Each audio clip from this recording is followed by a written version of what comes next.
უტვინო ხალხისგან განსხვავებით, აქ შეხედეთ. კუთხე არა აქ, აი წაჭრი აქვს, რომ დადოთ და რამეზე ჩამოაღრდნოთ, კუთხე კი არა, არის დახლი რაღაცა, რომ იარაღი დადოთ. ამიტომ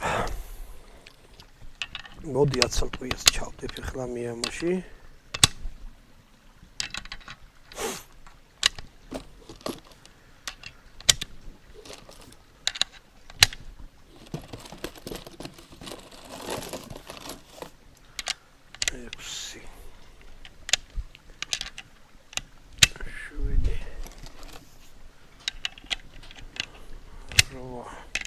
და 10.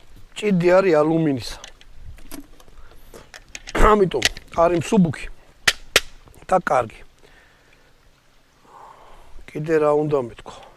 ცუდი ის არის, რომ აქ არ გაჩვენებს, რომ გაივსება და რაღაცა.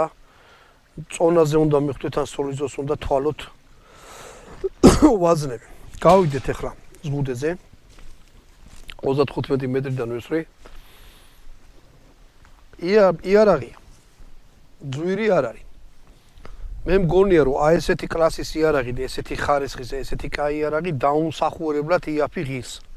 მე ვიღაცას კარგი არ მოუწოდი რომ ძვირად გაყიდეთ მეთქი, მაგრამ თვითონ ხალხსა გონია რომ ეს არის ცუდი იარაღი. არა და არის ძალიან კარგი იარაღი, ამას იყიდით, აი გასიამონებთ, რასაც ქვია რა.